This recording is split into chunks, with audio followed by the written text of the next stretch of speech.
Hey everybody, and thanks for tuning in. As you might know, my new album will be released on October 9th. And to share it with you, I made this video so I can tell you more about it. So I hope you like it and enjoy.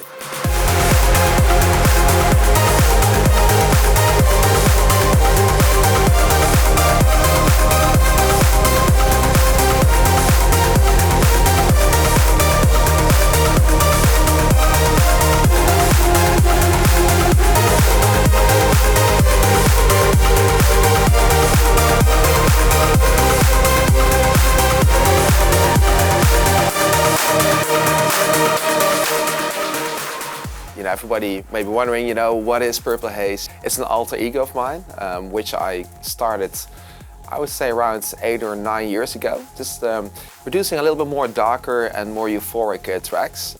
For me, back in the days, I kind of needed an outlet sometimes, to explore like a different side of me. And so I produced tracks back in the days like Adrenaline, Eden, Him 2.0, Bliksem. And kind of feel like for many years I stopped doing that. And then about a year and a half, I kind of produced a track that had that whole Purple Haze feel to it again. So I decided, I'm gonna do more and more with this, Purple Haze feel. Also, my wife, she really pushed me into, exploring that side, because she really, saw with me that I really felt like I needed to do some more, stuff with that. So I started producing away. One track came after the other, and that's when I decided, I need to do something more with this. So about half a year ago, I decided to make this also a live project, and we're going live. We did the first 2 shows over in Australia, which were phenomenal, kind of like a pilot show with a lot of added visuals to it. For me, Purple Haze is a whole experience, with what you hear, but also what you see whenever I perform. So started doing shows, and 2 shows became 3 shows and more shows, and all of a sudden, I was there doing all the major festivals, and things happened quicker than I thought. And for me, it's great because as an artist, you really need to explore different sides of you in order to stay creative, and to make sure that you always kind of refresh yourself. And for me, Purple Haze did exactly that. So there's also an artist album coming up. Some people might wonder what's going to happen with Son of Doorn. I think Purple Haze needs to exist next to Son of Doorn. You gotta need both, because I feel Purple Haze gets me into the studio, produce a certain vibe and a certain sound. And it also keeps me in the studio to explore different kind of other sides of me, which I can also use for Son of Doorn. So, they kind of coexist next to each other, and they also, kind of, make each other bigger, with producing new tracks, doing shows, getting in front of a different crowd, coming up with new ideas, which I also use with Son of Doorn. So, for me, definitely, Purple Haze always coexists next to Son of Doorn. I came up with that name when I first visited Amsterdam. I was walking by this certain shop, and I saw this name Purple Haze, and I was like, wow, I really felt connected with the name. Obviously, I already knew the name from Jimi Hendrix, and I really felt like this whole name kind of had this whole feeling with me. Getting creative. Sometimes it only needs a name or a certain title for an artist in order to get creative in the studio. So I was producing music then, and I was producing music that was eventually Purple Haze, and I was looking for a name for it, and then that name popped up, and I was like, why not just call myself Purple Haze for those tracks? Yeah, what I'm trying to do with Purple Haze is create this whole new sounds. That's very suited for listening to. For instance, that's also what made sense for me to produce an artist album, because an artist album is like a product you listen to, you put your headphones on, and it needs to take you to certain places. Also, whenever we're doing a show, you need to really get the crowd from point A to point B, and you do that with the music and with the visuals. But it's really about storytelling. There's a lot of feel that comes into it. A lot of inspiration I got from bands like Sigur Rós and Radiohead, with kind of like the moody kind of chords that really got me a little bit into like a fuzzy mood and a kind of like a dreamy state. And yeah, that's also what I want to accomplish. Not for everybody to fall asleep and dream on stage, obviously, but really to be on a journey and do that with the music and with the visuals. And I think that's somewhat missing sometimes these days. In the whole electronic dance music scene, it's very producing towards commercial tracks and the obvious, and I really felt like stepping away from that and really produce from the feeling, from the heart again, and really create like for instance an album and a track you can listen to at home whenever you're with your friends in a certain mood, and it really takes you somewhere. And for me, Purple Haze does exactly that. The whole album is kind of like a journey. It's the way I produce the tracks, but also the way I produce the whole album. It starts with Plum, the first track, and it really progresses. I made sure every single track has its own little identity, and the whole album tells a sort of a story, and also creates this journey. And whenever you're performing live, you also need to translate that whenever you're doing your set. And for that, I started working with some really cool guys, doing great visuals. Really had one-on-one. It's like, what does this track, feel for you? They asked me how I would, picture that as a visual. So we really started working on this whole journey also on a visual aspect, because these days it's very important that not only you play your music, but people really get sucked into the whole, vibe of your set. And started working with the visual guy, with the right video guys. I also started working with somebody who did like specific lights and specific tracks. So you really create an atmosphere for every single track that really takes you somewhere. And started doing that for the first 2 shows in Australia. Big success, but that was the first footage we had. And then we started really developing on that. I produced more tracks, and the visual guy started working on visuals that I really I pictured the images behind the tracks. And so in the end, we created this whole show from start to finish, which plays out best on like the big screens and on the big festivals. And for me, that's completely different as what I was doing before Purple Haze. Besides being Purple Haze, I'm obviously also son of Doorn. I've done shows and produced now for about 15 years, and son of Doorn had like a real progression as well. Started producing at first. It was more like trancey based music, euphoric, but also with like a techie edge to it. And I would say that techie edge always remains over in Son of Doorn sets and in productions.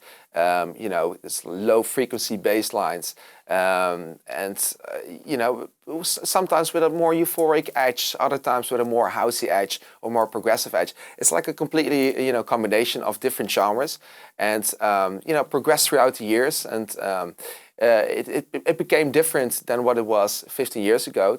The BPM started to be a little bit lower. All these new genres popped up, and I got inspired by those genres as well. And with Purple Haze, it is a completely different feel. It's obviously I still produce all the music, so you can hear it's a production of mine, but it's a lot more darker and a lot more euphoric. It's a lot more letting myself completely go. On a more spiritual level. With Son of Doorn, it's more based towards the main stages and the clubby sound, which I also love doing. But I would say, right now, Son of Doorn is perfect for in the clubs, doing the club shows, and Purple Haze is more perfect, for doing the whole live stages. You know, a lot of tracks on the album, they are a little bit slower than you would find you know, the trance genre, for instance. I mean, that's because sometimes a track needs to have a little bit more space to, you know, to breathe and to tell its story. And on a lower BPM, you know, sounds, they usually get a lot more, you know, room to really, you know, well, to you know, flourish in the track. So for some tracks, it really needs to be on a lower BPM. But I always make sure that, you know, some tracks, for instance, like Light Me Up, it's 124. It's a vocal track which gives it a lot of room to breathe. But when you pitch it up, it still works really, really well. So I always make sure that, you know, the DJ can do its thing with it. But I really felt like for this album, it needed to be like a more of a listening feel to it. So I would say, you know, the Purple Haze album, it's in a genre of its own.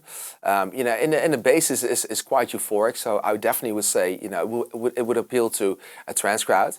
But besides that, it would also appeal to, you know, to people listening to, for instance, the progressive house genre, or even sometimes, you know, the techno genre. So I would say, you know, genre-wise, it's quite diverse. Yeah, the reason I called the album Spectrum is because, you know, of the different colors, you know, a spectrum has, and also, you know, whenever producing a track, sometimes you can actually give it a color. I actually always did that many years. So, you know, a track has a certain feel. So I decided, you know, why not call the album Spectrum, because every single track has a different mood and also a different color to it. So for me, it made totally sense.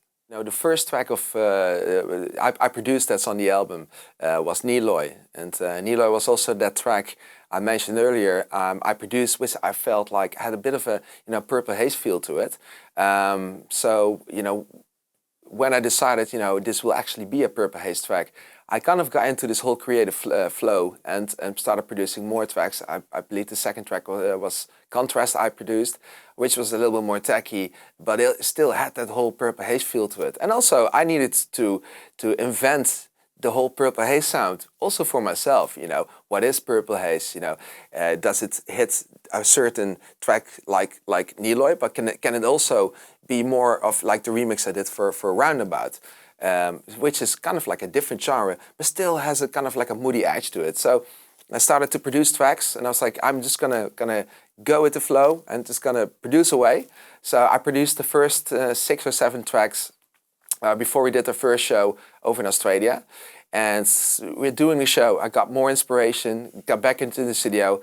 And I would say, you know, normally a production album would take around a year or a year and a half. But because I kind of felt like I needed to do this, and I was in such a good flow, it kind of produced itself. So I would say it took me around 6 or 7 months in total.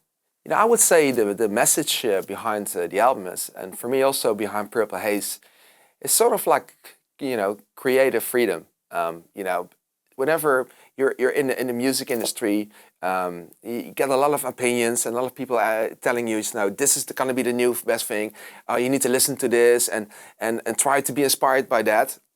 So you can't help but get carried away because of that as well. So you get into a certain direction, and with Purple Haze, I felt like, wow, you know, this is a whole new side of me, you know, that needs to get out as well. And so for me, I would say, you know, Purple Haze and the album is all about, you know, having the freedom to produce whatever you want, you know, whatever comes up in my mind, and you know, just get it out there. Yeah, well, people, you know, looking at the album, listening to the tracks, they will also discover the fact that I didn't do any collabs on this album. You know, the reason for that is because since it was kind of like such a new thing for me, the whole Purple Haze project, you know, it felt so good to do it.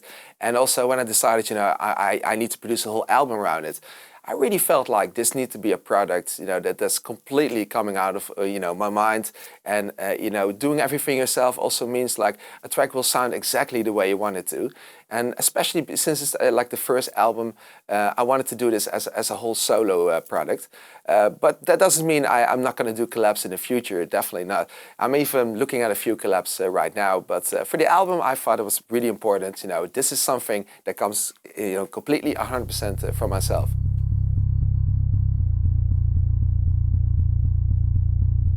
Plum is going to be the first track on the album. It's a track I really produce also as being an intro. And you know, whenever I listen to artist albums, also from bands and stuff, I always like, you know, the whole analog feel. So I used a lot of analog sounding instruments on the track, and I got inspired by bands like the XX, listening to their new album, but also Sigur Rós and Radiohead. You know, the way they produce their music with a kind of like a moody touch to it, but also sounding, you know, very analog. So I felt like that was the perfect atmosphere I wanted to create for the start of the album. So, you know, that's Plum.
So the second track has a lot of analog feel to it. It has like a really nice old-sounding guitar in it, and I got the vocal of James New, who produced like a very, you know, kind of like acoustic ballad kind of version, and I felt like, you know, I need to do something with this. So started, you know, introducing a beat and started mixing in, you know, my own bass lines, and I really felt like this track needed also something that kind of had like a 80s kind of euphoric feel to it. So that's why I made kind of like the lead sound, which kind of is like an arp that goes everywhere.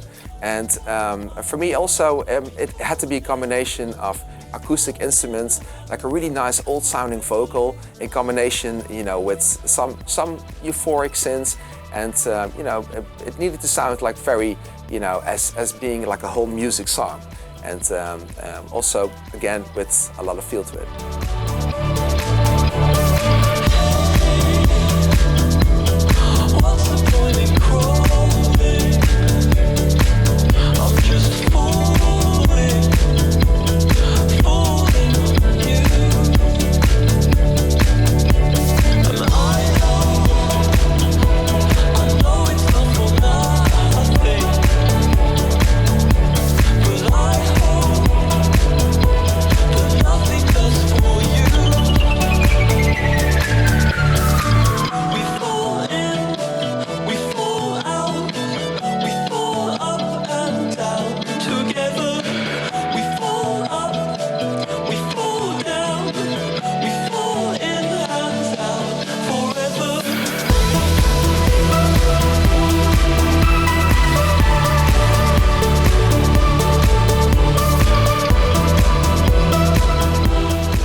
Niloy is the third track on the album, but also it's the first track I produced with this you know, whole new Purple Haze thing.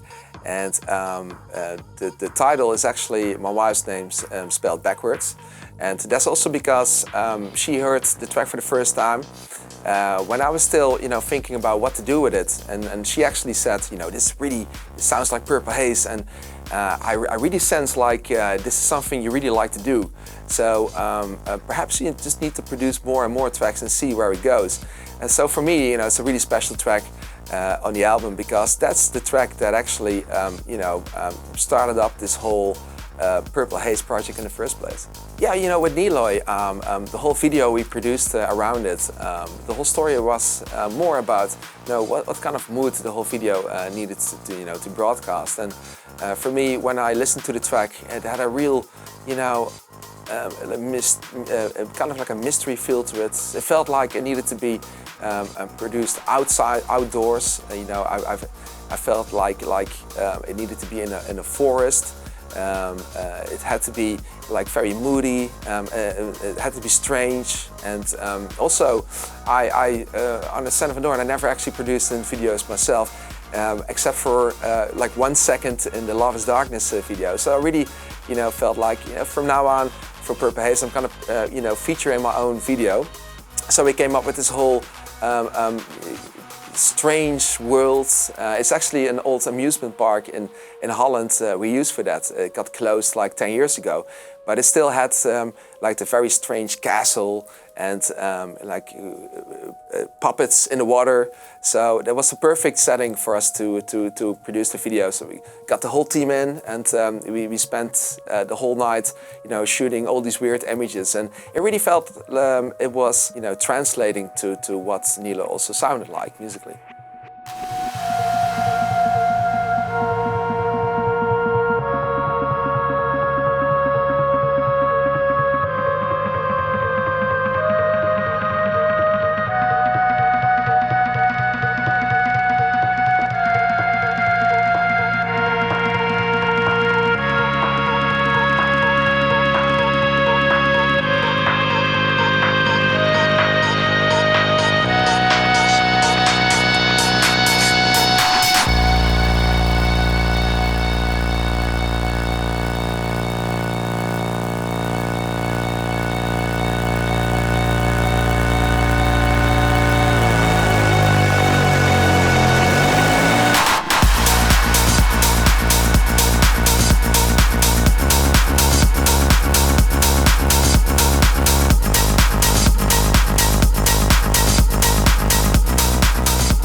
So the fourth track on the album is Contrast. For me also the track is a big contrast because it builds up with like nice sweet sounding melodies, and then it drops into a breakdown. It kind of creates a little bit of silence, and then it builds, and then also all of a sudden in the second drop it kind of flips into like a whole dirty kind of flow. So for me, you know, there was a big contrast between the first part and the second part of the track. So also with the video, we kind of came up with the same idea to create a contrast, and the contrast was, you know, walking on in a city on an industrial terrain, and then it flips to, you know, chasing from myself actually. I was driving a car and I was running from myself, and you know, that was a big contrast from like nice walking towards, you know, completely fleeing from the car, and you know, that really, you know, translates back to the music as well. I would say the whole chasing part of the video, being me chasing myself, you know, kind of has a symbolic meaning as well. You know, sometimes, you know, you clash in the studio, you don't know what to produce, and you feel like I need to produce more into this genre, or I need to produce more, you know, towards that genre. And I would say, you know, it kind of is a clash between, you know, being two personalities, being two artists. But you know, it goes into a separate direction each, and I would say definitely contrast is a nice symbolic meaning to that.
me, the album is all about, you know, creating diversity.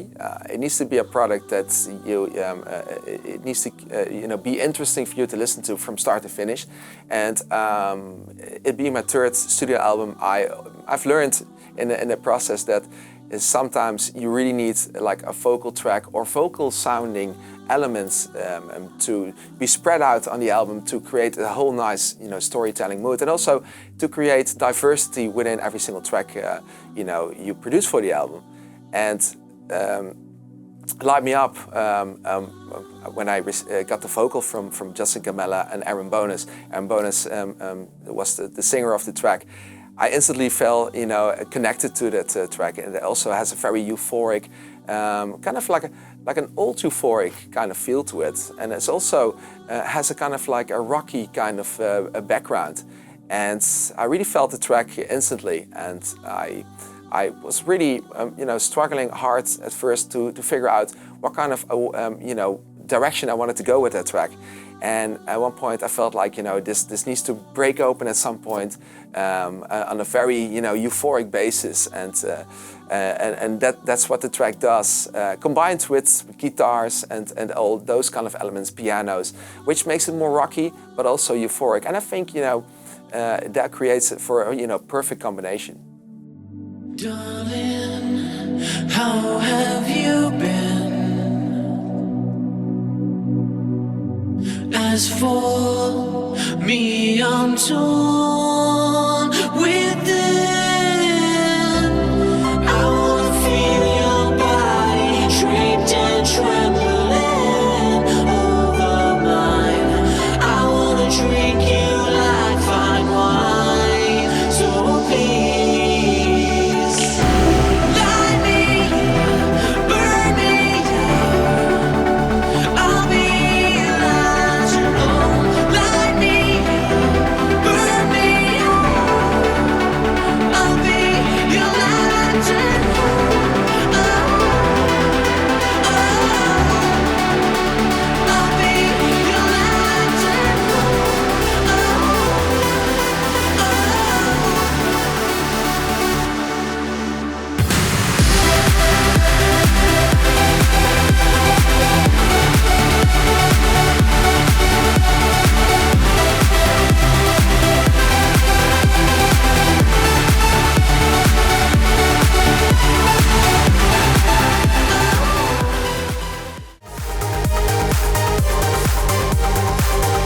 When I produced Spectrum, I had a sense of, you know, I was still exploring myself as being Purple Haze. What musical direction am I going?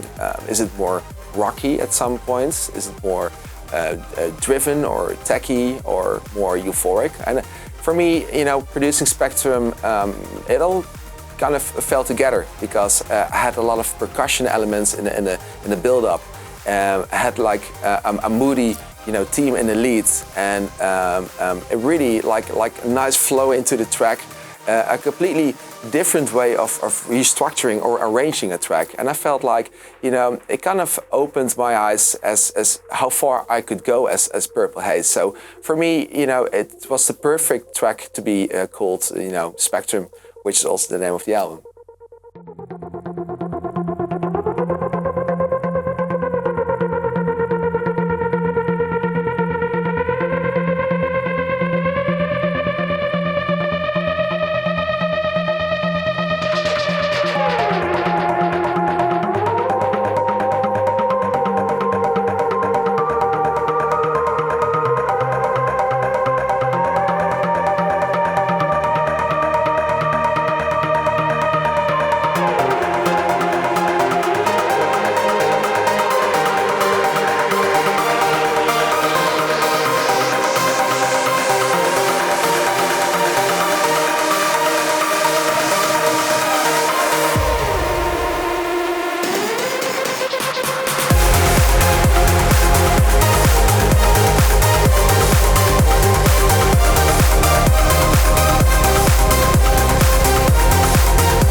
When producing Out Here, I was actually producing an intro for my sets, my coming live shows. And I really produced the track having that in mind.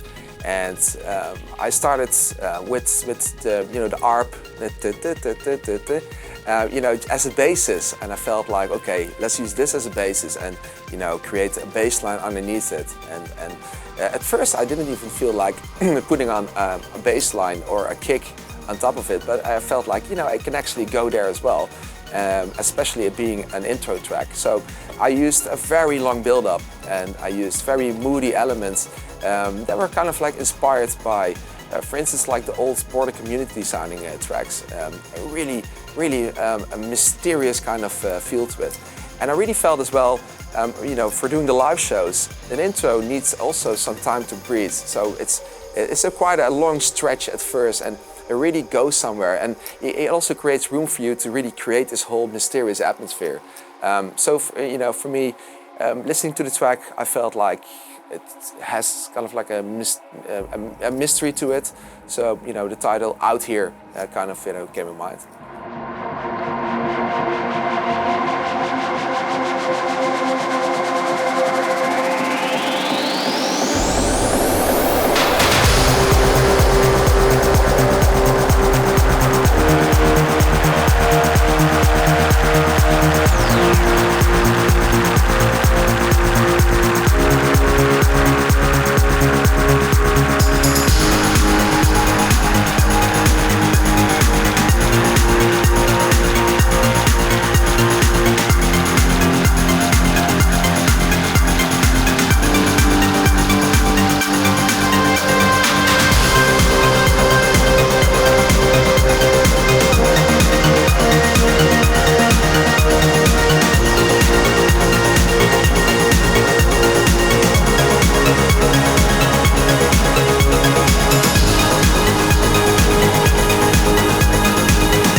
When producing Fedora, I still had this whole, feeling in mind, like, what is Purple Haze? How far can it go? At one side it can be rocky or it can be euphoric, but it can also be techy. And I felt like producing a track that I could place into my sets that really was all about a build-up. String lines that would go more and more going up, and then more strings would be introduced, also going up, with using triplets and pretty fierce bass line, which it's kind of like a techno track, but still it really fits well into Purple Haze sets. And for me also, that is all about the whole creative freedom I'm trying to develop with Purple Haze, and the whole comfort zone, knowing that I can go left or right or up and down, and it will still feel like a Purple Haze track. So for me, on the album, that's gonna be the most techy track.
Kitten is actually a track I produced many years ago, which I remastered for the album, because I never officially released that track, but still whenever I played it in my sets, everybody was talking about it and asking me about it.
Yeah, when producing Prism, Eyes Wide Open, for me, it's one of the first tracks I ever produced without using a beat.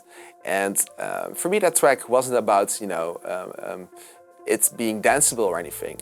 When producing an album, you're telling a story, and sometimes, you do that by creating something completely different to what the album actually also presents.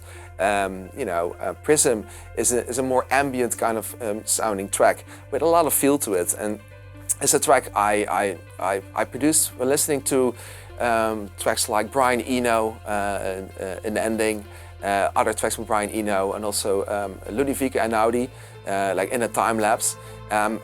Sometimes you listen to that music and you're like, I want to do something like that as well. So you get into the studio, and this track produced itself quite fast, and it was something that was in my head and just needed to get out. And also, for me, it created that whole, feeling about how diverse Purple Haze can be.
So Prism, that's a very ambient, slow kind of feeling track. I used that track and I placed the track on the album to create kind of like a resting moment, also to create kind of like a flow throughout the album without placing too much tracks together that kind of have a similar feel to it, because then it would sound more like a mix album. So it had to have like a certain break moment, and then going more towards the more banging stuff, which is Roundabouts.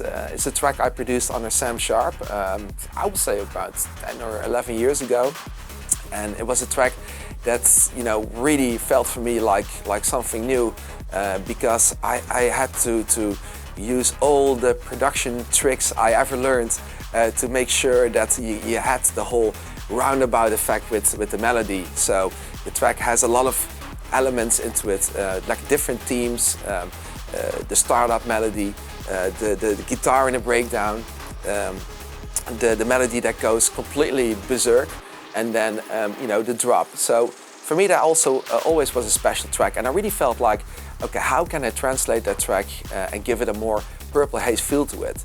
And also, well, to be honest, I just wanted to play the track again in the club. So I felt like I'm gonna kind of produce a whole new mix, around this. Also, exploring the whole boundaries, producing Purple Haze tracks. So I started producing, and also that track produced itself. And for me, the important thing was that it had to have the feel of the original Roundabout, but also it had to be a completely different, sounding track. So I used a different guitar in a breakdown, which is similar, but has a more rougher edge to it. And also I used some more effects to even crank up, to build up some more, and the whole remix came about.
Choir 1.0 is the second last track of the album. When I produced the track, I kind of felt like I had him 2.0 in mind as an old Purple Haze track I produced like 7 or 8 years ago. And I wanted to produce something that was related to him 2.0, but had a completely different feel to it. That's why it's also called Choir 1.0. It's kind of like the start of a whole new, perhaps stream of dead sounding tracks, so to say.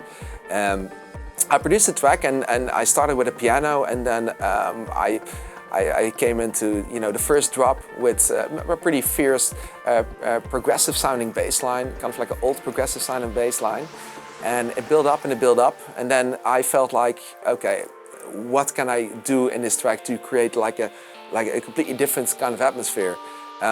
So I started searching into loads of databases in my studio for that specific sound, and this boys choir sound popped up, and I was like, okay, this is the perfect sound. So I loaded into my sampler and I created the melody using that boys choir sound, and then I felt like it needs to have like a really a big euphoric switch into the whole break. So I created a lot of synths to create the power just before the second drop, and the second drop, everything kind of comes together, creating choir. And I also used that for the video because perhaps not everybody knows that we created the video of Neloy, contrast, and also choir for it to be one big movie. So in Neloy, I was, searching for something, a more forest kind of atmosphere. In contrast, the first few seconds, you see me coming out of this forest and going into a city. Then I get run over by myself with the car, and then obviously I end up in the church. Funny element to it is that if you place the three videos, next to each other, Neloy, contrast, and choir, you get one big movie. Well, what the meaning is behind that's for the listener to decide.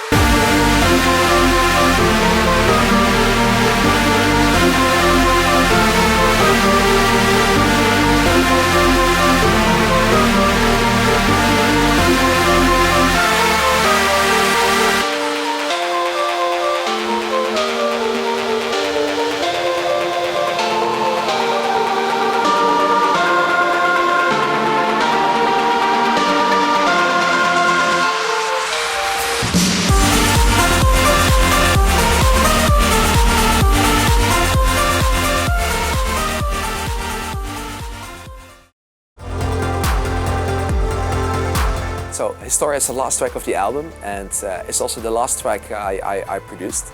It's because I felt the album wasn't finished yet. It needed to have like a perfect ending to it, and that's also what the track feels like to me. It's when I produced it, there was I wanted to produce a track that had like an explosion of emotion into it.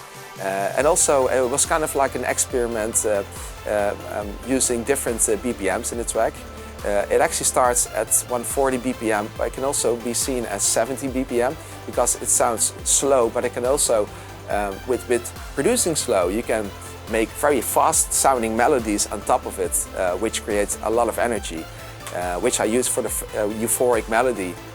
And then I decided at one point, it kind of didn't feel finished yet, and I wanted to have the perfect ending. So I used the vocal harmony that's sounding throughout the track. I cut it up in slices, fastened up the BPM to 126, and then made like a more proggy, euphoric sounding trip out of it. And then coming back to the euphoric melody, and then really slows down towards, well, for me, the perfect ending for the album.